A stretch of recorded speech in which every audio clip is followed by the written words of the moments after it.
সবাইকে স্বাগত জানাচ্ছি ডিবিসি নিউজ নিয়মিত আয়োজন ইসলামী ব্যাংক নিবেদিত টালি খাতায়। আপনাদের সাথে আছি আমি ইব্রাহিম পাঠান। এই অনুষ্ঠানে আমরা প্রতিদিন অর্থ বাণিজ্যের বিভিন্ন বিষয় নিয়ে আলোচনা করি। এরই ধারাবাহিকতায় আজ আমরা আলোচনা করব আয় বৈষম্য কমাতে নতুন পরিকল্পনা। আর এই বিষয়ে আলোচনায় আজ আমাদের সঙ্গে যোগ দিয়েছেন জাহাঙ্গীরনগর বিশ্ববিদ্যালয়ের অর্থনীতি বিভাগের সহযোগী অধ্যাপক শর্বিন নীলরম্বী।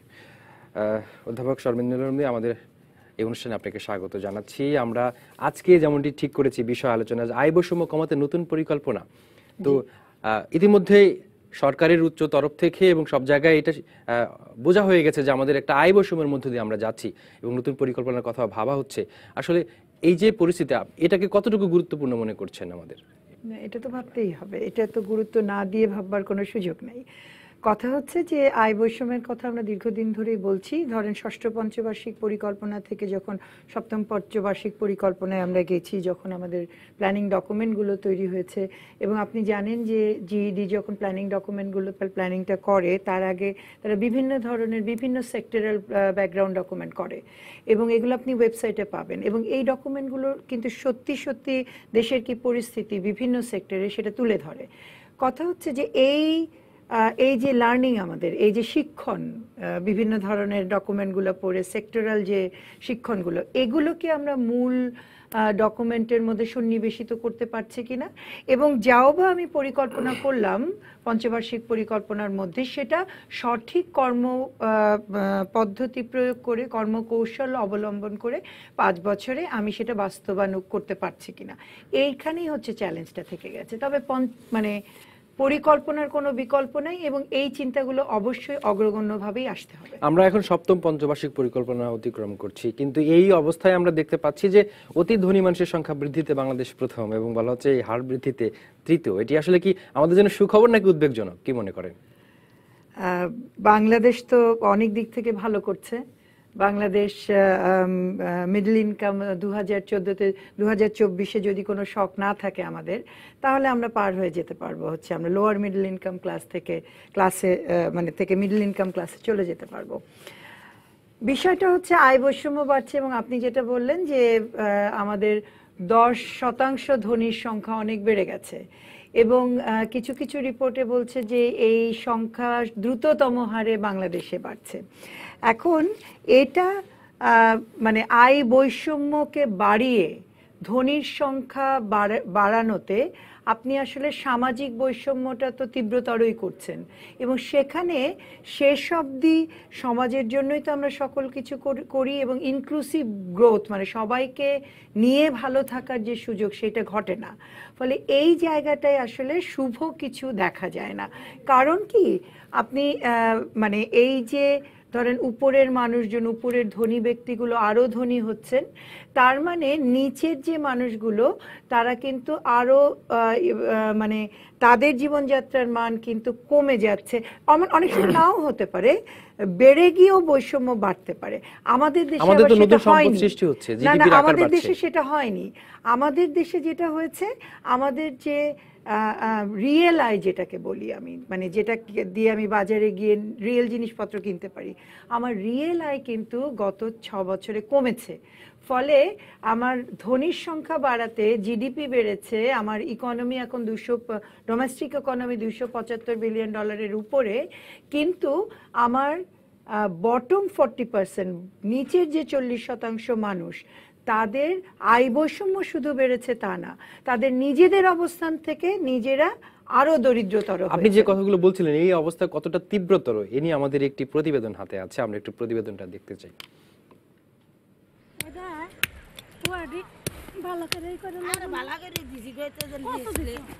কতগুলো ইট ভাঙতে হবে হিসেব নেই, শুধু জানেন 2.5 ফুট উচ্চতার বস্তা ভরলে মিলবে 20 টাকা। রাজধানীর পথে পথেই বৈভবের পাশে দারিদ্র্যের সহাবস্থান। আসলে চিত্রটা পুরো দেশেরই। আন্তর্জাতিক দারিদ্র্য রেখা দৈনিক $1.90 আয়ের হিসেবে বাংলাদেশে হতদরিদ্রের সংখ্যা 2.41 লাখ। বাংলাদেশ যেহেতু নিম্ন মধ্যমায়ের দেশ, সেক্ষেত্রে দারিদ্র্য রেখার আয় $3.20। বিশ্বব্যাংক বলছে এই হিসেবে দেশে অতি গরিব মানুষ 8.62 লাখ। এই মানুষগুলোর হাত ধরেই শক্ত হয়েছে দেশের অর্থনীতি, কিন্তু দৈনন্দিন জীবনযাপনের হিসাব নিকাশ মিলিয়ে বছরের পর বছর তাদের অর্থনৈতিক অবস্থা থেকে গেছে একই রকম। কিন্তু এই অবস্থার জন্য তারা যতটা না দায়ী, তার চেয়ে বেশি দায়ী দেশের সম্পদের অসম বন্টন ব্যবস্থা। তবে কৃষি থেকে শিল্প নির্ভরতা রূপান্তরে কিছু মানুষ পেছনে থাকবে, অর্থনৈতিক তত্ত্বে এটাই নাকি প্রত্যাশিত। দ্রুত পরিবর্তনের কারণে বৈষম্য বেড়ে যাচ্ছে এবং এটাই হয়, একটা পর্যায়ে পৌঁছানোর পরে সেটা আবার কমা শুরু করে। আমরা এখনো ওই রাইজিং ইসের মধ্যেই, কার্ভের মধ্যেই আছি। ডিক্লাইনিং করতে সময় লাগবে। এখানে অবশ্যই একটা সরকারি ভূমিকা আমরা রাখতে পারি, যাতে করে এই যে ডিক্লাইনিং যে ফেজটা, এটা যত দ্রুত সম্ভব তত দ্রুত আমরা ইন্ট্রোডিউস করতে পারি। জাতীয় আন্তর্জাতিক সব গবেষণাতেই ভীষণভাবে উঠে এসেছে দেশের অসমতার চিত্র। অতি ধনী মানুষের সংখ্যা বৃদ্ধিতে বিশ্বে প্রথম বাংলাদেশ, আর ধনী বৃদ্ধির হারে তৃতীয়। এমন অসমতা দূর করতে চায় সরকারও। তো পরিকল্পনায় মূল লক্ষ্য থাকবে কর্মসংস্থান সৃষ্টি, দারিদ্র্য কমানো। সেই সময় আঞ্চলিক বৈষম্যের উপরে এবার যথেষ্ট আমরা গুরুত্ব দেব। এমনকি আমাদের উন্নয়ন বাজেট আমরা চাইব যে এই বিষয়গুলো, বিশেষ করে অনুন্নত অঞ্চলগুলোকে প্রাধান্য দিয়ে প্রকল্প প্রণয়ন এবং পরিচালনা করা। 2030 সালে অতি দারিদ্র্য হার 3% আনতে চায় সরকার। পরিসংখ্যান ব্যুরোর হিসেবে তখন বাংলাদেশের জনসংখ্যা হবে প্রায় 20 কোটি, অর্থাৎ তখনও অতি দরিদ্র থাকবে প্রায় 60 লাখ মানুষ। Arif Rahman, DBC news, Dhaka. প্রতিবেদনে একটি বিষয় উল্লেখ করা হয়েছে যে নিম্ন মধ্যম আয়ের দেশের যে অবস্থান আমাদের, সেইখানে এখনো 8,20,00,000 মানুষ অতি গরিব মানুষ। এটি আসলে উদ্বেগজনক বিষয়, যেখানে আমাদের মোট জনসংখ্যা 16 কোটির উপরে, সেখানে যদি অর্ধেক এই অবস্থায় হয়, তাহলে আমরা আসলে যে উন্নতির যে সুফল এবং ইনক্লুসিভ যেটি আপনি বলছেন, সেটি তো নিশ্চিত করতে পারছি না বোধহয়। আমরা প্রতিবেদনে ডক্টর মোর্শেদের একটা তত্ত্বের মানে উনি বলছেন যে অর্থনৈতিক তত্ত্বে রয়েছে এটা, এবং এটা সঠিক। অর্থনৈতিক তত্ত্বে আমাদের বলা হয় যে যখন গ্রোথ হতে থাকবে, একটা দেশের গ্রোথ হতে থাকবে, তখন আয় বৈষম্য বাড়তে থাকবে এবং একটা পর্যায়ে গিয়ে গ্রোথ বাড়বে কিন্তু আয় বৈষম্য কমে আসবে। এখন আপনি কত দ্রুত এই জায়গাটায় পৌঁছাতে পারবেন, তত দ্রুত আপনি আয় বৈষম্য কমাতে পারবেন। আমরা মানে যখন অর্থনৈতিক তত্ত্ব পড়ি তখন পোস্ট অ্যান্টে এবং এক্স অ্যান্টে দুটো কথা বলি।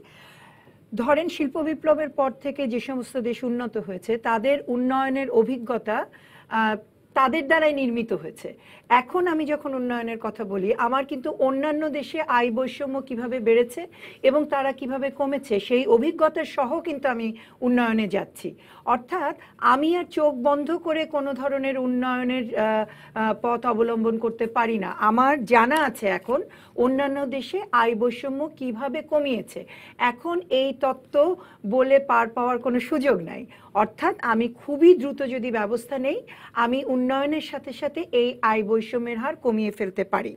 আমাদের এখানে যেটা ঘটেছে, আমি কয়েকটা সূচক দিয়ে আমি বলতে চাই। ধরেন ভোগ, আয়, মানুষের শিক্ষা, শিক্ষা স্বাস্থ্যে তো আমরা বলে থাকি যে আমরা অনেক ভালো করছি।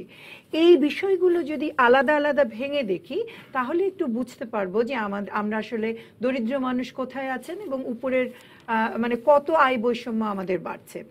আপনাকে আমি একটা উদাহরণ দিই। আমাদের 2016-তে প্রকাশিত বাংলাদেশ ব্যুরো অফ স্ট্যাটিস্টিক্সের যে house hold income expenditure survey স্পষ্টত বলছে যে গত 2016 পর্যন্ত, গত 6 বছর 2010 থেকে 16 পর্যন্ত আমাদের নিচের 10% মানুষের, নিচের 5% মানুষের যেখানে সম্পদের উপরে অধিকার ছিল 0.77%, সেটা 2016-তে এসে দাঁড়িয়েছে 0.23%।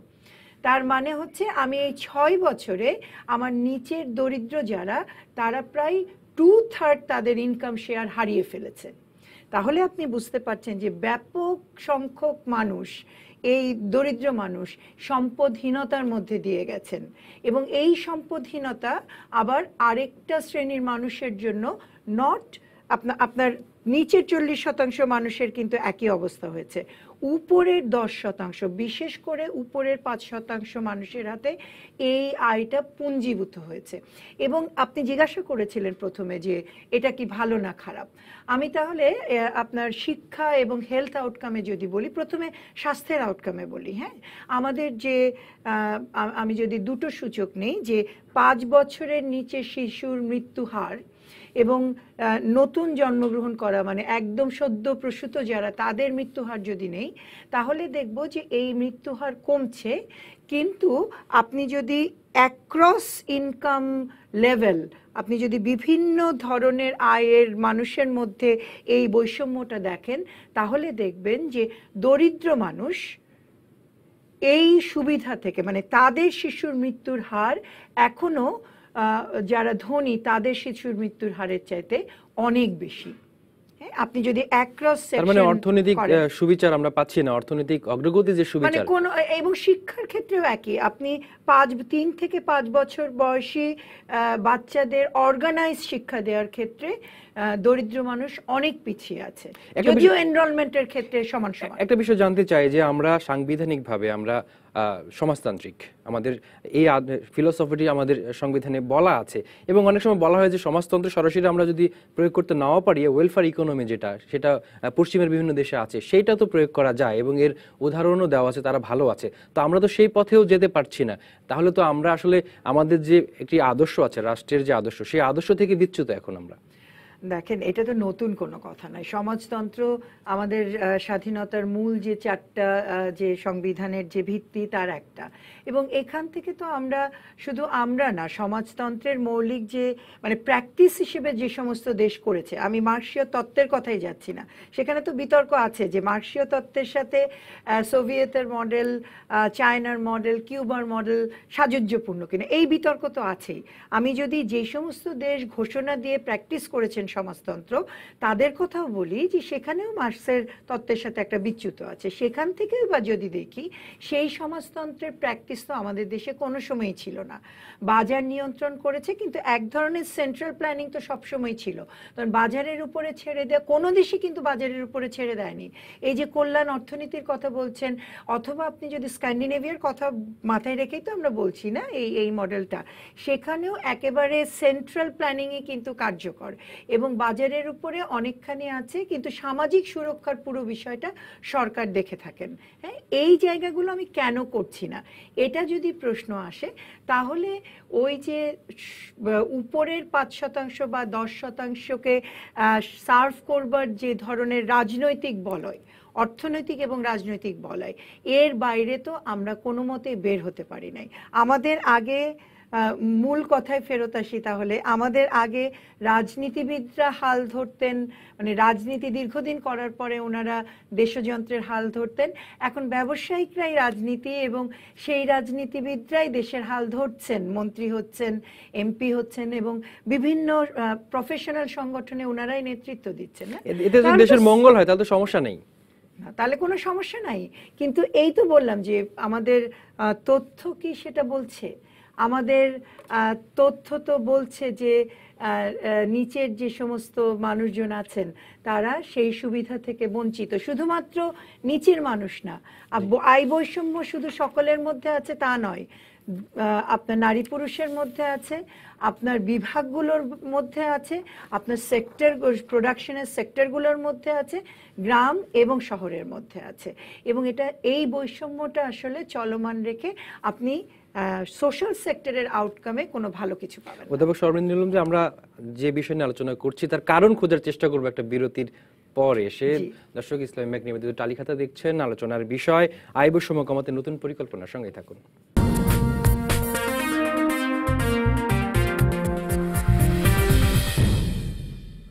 বিরতির পর আবারও ফিরে এলাম ইসলামী ব্যাংক নিবেদিত টালিখাতায়। আমাদের সঙ্গে আছেন জাহাঙ্গীরনগর বিশ্ববিদ্যালয়ের অর্থনীতি বিভাগের সহযোগী অধ্যাপক শর্মিন নীলরমি। আমরা কথা বলছিলাম আয় বৈষম্য কমাতে নতুন পরিকল্পনা। তো আয় বৈষম্যর এই যে পর্যায়ে আমরা বলছি যে আমাদের প্রবৃদ্ধি বাড়ছে এবং আমাদের যে প্রত্যাশা সেই অনুযায়ী বাড়ছে, কিন্তু প্রবৃদ্ধির সঙ্গে কর্মসংস্থানের একটি সম্পর্ক থাকা দরকার এবং সব জায়গায় সেটি হয়। আমরা সেই জায়গা থেকে পিছিয়ে। বলা হচ্ছে প্রতি বছর 20 লাখ নতুন চাকরি তৈরি করার কথা, কিন্তু সেটাও আমরা পারছি না। তো আসলে প্রবৃদ্ধির সুফল তো তাহলে ঘরে উঠছে না। আচ্ছা, তাহলে আমি একটু বলি যে আমাদের অ্যাক্রস সেক্টরসের প্রবৃদ্ধিটা কীরকম ভাবে হয়েছে। আমাদের অন্যান্য অনেক দেশের মতো, উন্নয়নশীল দেশের মতোই আমাদের ধীরে ধীরে কৃষিক্ষেত্রে আমাদের জিডিপিতে কন্ট্রিবিউশন কমে গেছে, কিন্তু লক্ষণীয়ভাবে কৃষিক্ষেত্রে আমরা সবচেয়ে বেশি এমপ্লয়মেন্ট এখনো আছে 40% উপরে। আমাদের ম্যানুফ্যাকচারিং সেক্টরে বেড়েছে, আপনার জিডিপির কন্ট্রিবিউশন বেড়েছে, সবচেয়ে বেড়েছে হচ্ছে সার্ভিস সেক্টরে, সেবা সেক্টরে 52% মতো বোধহয়। হ্যাঁ, সে মানে আপনার হাফের উপরে, অর্ধেকের উপরে জিডিপিতে অবদানের ক্ষেত্রে সেবা খাত হচ্ছে এখন সবচেয়ে আগে। কিন্তু এটার একটা অ্যাজাম্পশন হচ্ছে আপনার যখন অর্থনৈতিক গ্রোথ হবে তখন একটা অনুমিতি হচ্ছে আপনার অ্যাক্রস সেক্টরস এই পরিবর্তনটা তো ঘটবেই, কিন্তু সাথে সাথে আপনার উৎপাদনের দক্ষতা, যেটাকে আমরা প্রোডাক্টিভিটি গ্রোথ, সেটা বাড়বে। কিন্তু লক্ষণীয়ভাবে এবং অ্যালার্মিংলি এই উৎপাদনের দক্ষতাটা আমাদের কাঙ্ক্ষিত মাত্রায় বাড়েনি। ফলে এই যে চেঞ্জগুলো হয়েছে এটা কিন্তু অর্থনৈতিক তত্ত্বের সাথে মিল রেখে সব কিছু আমরা বলছি যে হয়েছে, উৎপাদন দক্ষতা যে বাড়ে নাই, এটা কিন্তু একটা ভাবনার জায়গা। তাহলে কোথায় এই প্রবৃদ্ধিটা ঘটলো সেটা আবার আপনি যদি এমপ্লয়মেন্টের সাথে দেখেন তাহলে এটার একটা ব্যাখ্যা আছে। আমাদের 2016-17-তে যে ইয়থ যে আমাদের একটা জিনিস হয়েছে সেটা হচ্ছে আমাদের প্রচুর মানুষ এখন কাজ করছে, মানে হচ্ছে এমপ্লয়মেন্টের সংখ্যা বেড়েছে, কিন্তু যদি দেখেন প্রতি বছর আপনার কর্মনিয়োজনের সংখ্যা বৃদ্ধি পাচ্ছে কিনা, এই সংখ্যাটা কিন্তু সেই হারে বৃদ্ধি পাচ্ছে না। মানে যতজন আপনার লেবার ফোর্সে অংশগ্রহণ করছে সেই তুলনায় কর্মনিয়োজনটা বাড়ছে না, ফলে বেকারত্বটা বাড়ছে। এবং আপনাকে একটা অ্যালার্মিং তথ্য দিই, 2016-17-তে আমাদের ইয়থ বেকার, যুবক বেকারের সংখ্যা ছিল হচ্ছে প্রায় 10.6% এই বেকারত্বের হার, যেটা 2010-এ ছিল 7.6%-এর মধ্যে। এবং এই যে সমস্ত যুবকরা পড়াশোনা করেছেন এমনকি ইউনিভার্সিটি লেভেলে, টার্সিয়ারি লেভেলে, তার 2/3, আবারও আমি বলছি যে 2/3 মাত্র কাজ খুঁজে পেয়েছেন, 1/3 বেকার। তাহলে এটা তো একটা অ্যালার্মিং একটা। এটার কারণ কি? আমরা আসলে কাজ সৃষ্টি করতে পারছি না, নাকি তারা তাদের দক্ষতা বৃদ্ধি করতে পারছে না? এটার কারণ আছে, কারণ আপনি যখন এগ্রিকালচার সেক্টরে আপনার কাজ আছে, প্রচুর কাজ আছে, এবং এগ্রিকালচার সেক্টরে কাজের ক্ষেত্রে নেচারটাই হচ্ছে খুবই ইনফর্মাল কাজ। ইনফর্মাল কাজ বলতে আমি অনেক সময় ইভেন ডোমেস্টিক এক্সপ্লয়টেশনের উপরে এটা দাঁড়ায়। হ্যাঁ, সেই কাজে কিন্তু খুব বেশি প্রাপ্য আপনি এটা আশা করতে পারবেন না, এবং এটা কাঙ্ক্ষিত না আপনার উন্নয়নের আলোচনার মধ্যে। কিন্তু আমরা দেখছি যে আমাদের প্রচুর কাজ ইনফর্মাল সেক্টরে, বিশেষ করে আপনি ম্যানুফ্যাকচারিং সেক্টরে আমাদের এক ধরনের স্ট্যাগনেশন আছে কাজের সংস্থানের ক্ষেত্রে। এমনকি গত 4-5 বছরে আমার ম্যানুফ্যাকচারিং সেক্টরে কর্মনিয়োজনের সংখ্যা কমেছে। তো এটা তো খুবই অ্যালার্মিং যে আপনার গ্রোথ হচ্ছে, তাহলে ম্যানুফ্যাকচারিং সেক্টরে আপনার কেন কর্মসৃজন বেশি হবে না? হয়তো নেই, উল্টো কমেছে। এবং আপনার সেবা খাতে 2/3 হচ্ছে হোলসেলার এবং রিটেইলার, সেখানে তো ইনফর্মাল এমপ্লয়মেন্ট, এবং সেখানে আপনার শিক্ষিত মানুষ যেতে চাইবে না কাজের নেচারের। ম্যানুফ্যাকচারিং খাতে, উৎপাদন খাতে কেন কাজের যে সংখ্যাটা, চাকরি তৈরির যে জায়গাটা, সেটি বাড়ছে না কেন? তাহলে বেসরকারি খাতে যে সংখ্যায় যে হারে বিনিয়োগ বাড়ার কথা সেটি বাড়ছে না। কারণ হচ্ছে পুঁজির বিনিয়োগ তেমন ভাবে ঘটছে না। পুঁজির বিনিয়োগ ঘটছে না, তার কারণ হচ্ছে আপনি যদি সামাজিক অস্থিরতার মধ্যে, আপনি যদি সামাজিক সূচকগুলোর মধ্যে পিছিয়ে থাকেন, তাহলে ওই ভবিষ্যৎ জেনারেশনের কথা চিন্তা করে আমার টপ 5%-এর টপ 5% মানুষের হাতে যেহেতু ব্যাপক টাকা আছে, তারা দেশে টাকাটা বিনিয়োগ করবার চাইতে দেশের বাইরে টাকাটা পাঠিয়ে দেওয়াটাই শ্রেয় মনে করছে। ক্যাপিটাল ফ্লাইং হচ্ছে। এবং আপনি 2-3 দিন আগের পত্রিকায় হেডলাইন এসছে, দেখবেন যে গত বছর এবং এবছর ব্যাপক পরিমাণে টাকা এমনকি সরকারি পথেই বাইরে চলে গেছে। তার মানে যেটি দাঁড়াচ্ছে যে আমাদের প্রবৃদ্ধি যেটি হচ্ছে মূলত সরকারি খাতের যে বিনিয়োগ, বড় বড় অবকাঠামোর ক্ষেত্রে যে সরকার বিপুল পরিমাণ টাকা বিনিয়োগ করছে সেইখানটা ধরে আমাদের প্রবৃত্তির এই জায়গায় এবং আমরা যে স্বপ্ন দেখছি সেইটিই আসলে সেই জায়গায় নিয়ে যাবে। বেসরকারি খাতে যেটি প্রত্যাশা সেই অনুযায়ী আমরা আগাতে পারছি না। না, বেসরকারি খাতে প্রত্যাশিত গ্রোথ আমাদের নাই, এবং কথাটা তো সত্যি, এবং অনেকভাবেই আমরা বলে থাকি যে আমাদের এই যে মেগা প্রজেক্টগুলো যে কর্মসৃজন করেছে, এবং শুধু কর্মসৃজন না, যেই ধরনের বিনিয়োগ এই মেগা প্রজেক্টগুলোতে করতে হয়, এগুলো আমাদের গ্রোথের প্রপেলার হিসেবে এখনো পর্যন্ত কাজ করছে। একটা বিষয় জানতে চাই আপনার কাছে, যে এই যে কিছু মানুষের হাতে বিপুল পরিমাণ টাকা জমে গেছে এবং আমরা বলছি যে যে চর্চার মধ্য দিয়ে অর্থনীতি এগিয়ে যাওয়ার কথা সেই চর্চাটাও প্রকৃত অর্থে হচ্ছে না, তাহলে কিছু লোকের হাতে যে বিপুল পরিমাণ টাকা জমে গেছে সেটিকে বলা হচ্ছে আমাদের কিন্তু খেলাপি ঋণের যে পরিমাণ সেটি গত 10 বছরে বিপুল পরিমাণে বেড়েছে। তাহলে এই যে জায়গাটা আয় বৈষম্য বাড়ছে, কিছু লোকের হাতে টাকা বাড়ছে, সেটি কি তাহলে এই অবৈধভাবে টাকা জমছে কি ওখানে? মানে টাকা বাড়ছে কিরকম, আপনি রিপোর্টগুলো যদি দেখেন, $30 মিলিয়ন উপরে মানুষের হাতে আছে। এটাকে বলা হচ্ছে আলট্রা হাই নেট ওর্থ। আমরা যেমন আলট্রা পোর বলি, আলট্রা হাই নেট ওর্থ যে ইন্ডেক্স পৃথিবীতে, সেটার মধ্যে বাংলাদেশ হচ্ছে টপ 10 দেশের মধ্যে। তাহলে আপনি বুঝতে পারবেন যে $30 মিলিয়ন উপরে মানুষের হাতে আছে, এরকম মানুষের সংখ্যা, ধনী ব্যক্তির সংখ্যা বাংলাদেশে বেড়ে গেছে অনেক। এবং তার সাথে সাথে আমি দেখছি যে ম্যানুফ্যাকচারিং সেক্টরে আমার কাজ তো নতুন তৈরি হয়নি, বরং কর্মনিয়োজনের সংখ্যা কমে গেছে। অর্থাৎ বেসরকারি বিনিয়োগ বলেন, সেটা আমরা আকাঙ্ক্ষিত মাত্রায় একেবারে করতে পারিনি। আপনি গ্রোথ তো বাদই দেন, মানে জায়গায় আমরা রাখতে পারি নাই। হ্যাঁ, কারণ হচ্ছে আমরা বিনিয়োগ, মানে আমরা ভরসার জায়গা পাচ্ছি না যে এই বিনিয়োগ নিরাপদে আসলে থাকতে পারবে কিনা। এই ভরসার জায়গা তৈরি করা কিন্তু একটা রাজনৈতিক চ্যালেঞ্জ। একটু যদি সংক্ষেপে বলেন যে তাহলে এই যে আমি একটি কারণ বললাম এবং এটি সন্দেহ করা হয়েছে, এটি যে প্রকৃত কারণ সেটি না, তাহলে বিপুল পরিমাণ টাকা কিছু মানুষের হাতে গেছে এবং বলা হচ্ছে তারা অতি ধনীর যে শ্রেণী সেই শ্রেণীতে পৌঁছে গেছেন, তাহলে কিভাবে টাকা আসছে? আমরা এই বিষয়টি নিয়ে আলোচনা করব, কিন্তু তার আগে আমাদের আরেকটি বিরতিতে যেতে হচ্ছে। দর্শক, ইসলাম ব্যাংক নিবেদিত তালিকাতে এরপর যে আরেকটি বিরতি নিচ্ছি, সঙ্গেই থাকুন।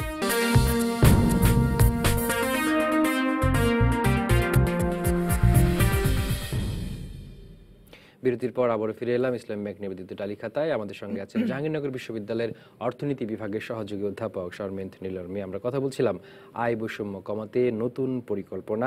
আয় বৈষম্যের যে একটি পরিসংখ্যান আছে আমাদের কাছে, সেটি বলা হচ্ছে যে পরিসংখ্যান ব্যুরো হিসাবটি দিয়েছে বৈষম্য, আয় বৈষম্য 0.46 থেকে 0.48 হয়ে গেছে। মানে আমরা বৈষম্য কোএফিশিয়েন্ট বেড়েছে, আমাদের গিনি কোএফিশিয়েন্ট বেড়েছে, এবং এই যে পর্যায়, এর নিশ্চয়ই একটি সমাধানও আছে। আপনার দৃষ্টিতে সমাধানগুলো কিভাবে হওয়া উচিত? আমি আগে বলেছি যে আমাদের এখন হচ্ছে ব্যবসায়ীরাই রাজনীতিতে আসছেন। রাজনৈতিক কমিটমেন্ট এবং রাজনীতি যদি দরিদ্র মানুষের কাছে দায়বদ্ধ না থাকে, তাহলে এই বৃত্ত থেকে আমরা বের হতে পারবো না। এবং এটা একটা সার্কেলের মতো, যে আপনি সামাজিক সূচকগুলোতে যদি উন্নতি করতে না পারেন, তাহলে আপনার বিনিয়োগ বাইরে চলে যাবে এবং তখন আপনি এই আয় বৈষম্য বাড়তে থাকবে। অর্থাৎ আপনার সামাজিক সূচকে বিনিয়োগ করতে হবে, এবং সামাজিক সূচকে আপনি তখনই বিনিয়োগ করবেন যখন আপনি দরিদ্র মানুষের কাছে দায়বদ্ধ থাকবেন। এবং এই জায়গায় দুর্নীতি কমানো, এবং এটা শুধু কথার কথা না, মানে আমরা বলে থাকি একদম কার্যকরভাবে দুর্নীতি কমানোর যদি ব্যবস্থা না করা যায়, তাহলে কিন্তু আমরা এই সুফলটা মানুষের হাতে পৌঁছে দিতে পারবো না। আমাদের সামনে অনেক উদাহরণ রয়েছে, আমাদের সামনে ল্যাটিন আমেরিকার পেরু, এল সালভাদর, এগুলোর উদাহরণ রয়েছে, যারা আয় বৈষম্য কমাতে পেরেছেন, আমাদের মতোই অর্থনীতির বেস থেকে আয় বৈষম্য কমিয়ে নিয়ে এসেছেন অর্থনৈতিক গ্রোথের সাথে সাথে। আমাদের সামনে মডেল আছে, হচ্ছে স্ক্যান্ডিনেভিয়ান কান্ট্রিগুলোর মডেল আছে, যেগুলো আমরা অনুসরণ করতে পারি এবং যার মাধ্যমে আমরা আসলে একটা আয় বৈষম্য কমিয়ে এক ধরনের উন্নয়নের পথ পরিক্রমায় চলে যেতে পারি। কর ব্যবস্থাপনার সংস্কারের মাধ্যমে তো বোধহয় এই জায়গাটা আরেকটু মসৃণ করা যায়। আমাদের কর ব্যবস্থাপনা কিন্তু আছে, কর ব্যবস্থাপনার এক ধরনের প্রগ্রেসিভ ট্যাক্সিং আছে। হ্যাঁ, আমাদের বিভিন্ন ধরনের স্ল্যাব আছে, সেগুলো আমাদের মুদ্রামানের সাথে সাথে অ্যাডজাস্টেড হয়, কিন্তু আরো সঠিকভাবে অ্যাডজাস্টেড হওয়ার দাবি রাখে। আমরা আশা করব যে এটা অ্যাডজাস্ট করা হবে। আমি বলছি যে আমি আরেকটা জিনিস বলতে চাই, যে কর ব্যবস্থাপনার মধ্যে আপনার এই যে বিভিন্ন শ্রেণী পেশাকে কর সুবিধা দেওয়ার যে সুযোগগুলো রয়েছে, আপনি মিনিমাম ওয়েজটাকে বাড়াননি, বা আমার গত 8 বছরে রিয়েল ওয়েজ কমেছে টপ 5% মানুষ ছাড়া, বাকি সকলের রিয়েল ওয়েজ কমেছে, এটা তো কখনোই একটা কাম্য হতে তার পারে না। ক্রয় ক্ষমতা এখন বাড়েনি। রিয়েল ওয়েজ কমছে আর আপনি মানে ট্যাক্সিং সর্বস্তরে ট্যাক্সিংটা চলে যাচ্ছে, এই জায়গাগুলো তো একসঙ্গে যেতে পারে না। আপনার ট্যাক্স যখন নিচ্ছেন তখন তো ট্যাক্স সার্ভিসেরও একটা অ্যাকাউন্টেবিলিটি তৈরি হতে পারবে। ট্যাক্স সার্ভিসের অ্যাকাউন্টেবিলিটি তৈরি যতক্ষণ না হচ্ছে ততক্ষণ এই প্রগ্রেসিভ ট্যাক্সিংটা আসলে কার্যকর হবে না। এবং শ্রমিকের জন্য কর সুবিধা না দিয়ে, মজুরের জন্য কর সুবিধা না দিয়ে আমি যখন ব্যবসায়ীদের জন্য এই কর সুবিধা দিচ্ছি, যেটা আমার শ্রমিক পর্যন্ত মিনিমাম ওয়েজ নিশ্চিত করে রিয়েল ওয়েজ বাড়াতে পারছে না, সেই কর সুবিধাকে আসলে প্রগ্রেসিভ ট্যাক্সিং বলা যায় না, যদিও খাতা কলমে আমাদের এখনো প্রগ্রেসিভ ট্যাক্সিং আছে। এই যে দুটি বৃত্তের কথা বললেন, একটি হচ্ছে আমাদের দুর্নীতি কমাতে হবে, ট্যাক্সেশনের যে জায়গাটা সেটি ঠিক করতে হবে, সুশাসন একটি বড় বিষয়, এবং যেটা বলছি অর্থনৈতিক ন্যায় বিচার সেটিও তো একটি গুরুত্বপূর্ণ বিষয়। অর্থনৈতিক ন্যায় বিচারের মাধ্যমে তো আমরা বোধহয় এই বৈষম্য কমাতে পারি। অর্থনৈতিক ন্যায় বিচারে তো অনেকগুলো পথ আছে। ধরেন আপনার উৎপাদন ব্যক্তি খাতে, সরবরাহ সরকারের খাতে, বিভিন্ন ধরনের কম্বিনেশন করে আপনি যখন সমাজতন্ত্র থেকে যেহেতু কথাটা শুরু করেছিলেন, একসময় বলেছি আমরা বিভিন্ন ধরনের মডেল আছে। কিন্তু আমাদের সবচেয়ে বড় কথা আমাদের রাজনৈতিক সদিচ্ছা এবং রাজনীতি ব্যবসায়ী লবির বাইরে গিয়ে সাধারণ মানুষের জন্য রাজনীতি, ওই জায়গায় যদি পৌঁছাতে না পারি, সাধারণ মানুষের যূথবদ্ধতাই কিন্তু এই রাজনৈতিক অ্যাকাউন্টেবিলিটি তৈরি করবে। ওই জায়গাটা যদি না আসে, আমার টাকাটা চলে যাবে, আমার আয় বৈষম্য বাড়বে, আমার বিনিয়োগ কমে আসবে, অর্থনীতির ইন্ডিকেটরগুলোতে আমরা ভালো করব না, সামাজিক সূচকগুলোতেও আমরা পিছিয়ে যাব। আমাদের সামনে তো আরেকটি এসডিজি রয়েছে, ফলে আমরা যদি আয় বৈষম্য আমাদের কাঙ্ক্ষিত মাত্রায় কমাতে না পারি, তাহলে এসডিজি অর্জন নিশ্চয়ই চ্যালেঞ্জের মুখে পড়বে। চ্যালেঞ্জের মুখে পড়বে। সবচেয়ে বড় কথা কি, আপনি যদি অ্যাভারেজ সূচকগুলো দেখেন, অ্যাভারেজ সূচকগুলো কখনো কখনো আপনার মনে হবে যে একটু বাড়ছে। যেমন ধরেন আমি বললাম যে 5 বছরের নিচে শিশু মৃত্যুর হার, এটা তো কমেছে, তাই না? অ্যাভারেজ সূচকের উন্নয়ন ঘটেছে। কিন্তু আপনি অ্যাক্রস ইনকাম পার্সেন্টাইল যদি ধরেন, তাহলে দেখবেন যে দরিদ্র মানুষের ক্ষেত্রে এই শিশু মৃত্যুর হার যতটা কমেছে, ধনীদের ক্ষেত্রে এই শিশু মৃত্যুর হার অনেক বেশি কমেছে, যেটা অনেক কাম্য। হ্যাঁ, এবং বার্থ অ্যাটেন্ডেন্ট, আপনি যখন জন্মগ্রহণ করছে শিশু, তখন কিন্তু দরিদ্র মানুষও গত 8 বছরে এগিয়েছে এই সেবা পাওয়ার ক্ষেত্রে, কিন্তু ধনী মানুষের ক্ষেত্রে এই সেবার সূচকটা 5 গুণ বেশি। তাহলে এই বৈষম্যের জায়গাটা, সামাজিক ন্যায্যতা কিন্তু কিছুতেই নিশ্চিত করে না। ফলে এই আয় বৈষম্য রেখে আপনি সামাজিক ন্যায্যতা নিশ্চিত করতে পারবেন না। এবং আমি যে বলছি, মানে আমরা যে বলছি যে গ্রোথ হচ্ছে এবং মানুষের হাতে টাকা থাকলে ক্ষতি কি, এটা যদি ভালো হয়, এটা ভালো হচ্ছে না, কারণ আমার অ্যাক্রস সেক্টরস এমপ্লয়মেন্ট তৈরি হচ্ছে না সেই জায়গাটাই যেখানে আমি ফর্মাল এমপ্লয়মেন্ট বলে থাকেন যে চুইয়ে পড়া অর্থনীতির যে তত্ত্ব আছে, ওটা কিন্তু আমাদের এক সময় ছিল এবং এটা এখন ওই স্তরটা আমরা পার হয়ে গেছি, ওই অর্থনৈতিক তত্ত্ব এখন অবসলিট। কিন্তু অনেকে তো বলে থাকেন যে আসলে এই কারণে এখনো আমরা যাকে অতি দরিদ্র বলছি তারও জীবনমানের উন্নতি হয়েছে। আমি আবারও বলছি, তারও জীবনমানের উন্নতি হয়েছে, সেও এখন বাচ্চা প্রসবের সময় একটা মিডওয়াইফ পান, কিন্তু সেই মাত্রায় পান না যে টেকনোলজি এখন অ্যাভেলেবল, যেই টেকনোলজি একটা মধ্য আয়ের দেশে আমি সবার জন্য যে সেবাটা দিতে চাই। ফলে এই যে আপেক্ষিক যে আয় বৈষম্য বৃদ্ধি, এটা কখনোই সামাজিক ন্যায্যতা নিশ্চিত করে না, এটা চুইয়ে পড়া অর্থনীতির বিষয় নয়। এই কাল আমরা অতিক্রম করে এসেছি। আমাদেরকে এখন ওই বাস্তবতার বাইরেই সকলের জন্য ন্যায্যতা নিশ্চিত করেই ভাবতে হবে। আপনাকে অসংখ্য ধন্যবাদ আমাদের আজকের এই আলোচনায় আমাদের কে সমৃদ্ধ করার জন্য। দর্শক, এই ছিল আজকের ইসলামী ব্যাংক নিবেদিত টালিখাতায়। ফিরছি দুপুরে একটা সংবাদ নিয়ে। ডিবিসির সঙ্গেই থাকুন 24 ঘন্টা।